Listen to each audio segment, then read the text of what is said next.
In this video, you will learn about what is stop orders, how to use stop orders, and when to use stop order.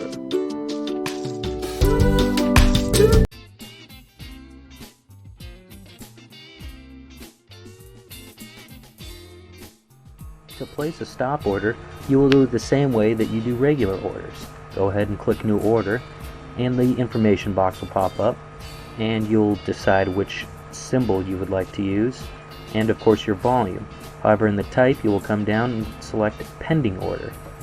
In the Pending Order, you'll go ahead and this type either select Buy Stop or Sell Stop. With the Buy Stop, as we'll do, what you have to do is put the entry price above the market price.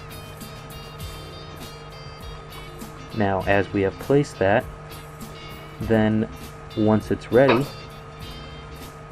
you can see the price down here is what the price is that we will get in at. Same thing on the chart. This chart has a gray line of the price that it's at right now, and the green dotted line is once it gets to that price, we will buy that currency pair or go long. And as we can see, we will go ahead and delete this and actually do the same thing with a sell. So we'll go ahead and click New Order and go ahead and same thing, the symbol and the volume, come down to the Pending Order, and this type, instead of Buy Stop, we'll put Sell Stop.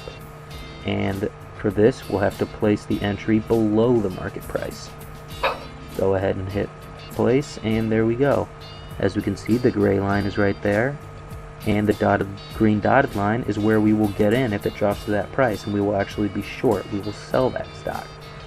So once it hits that, we will sell the currency pair, and you can take it from there, or whether or not you would like to place a limit order on that.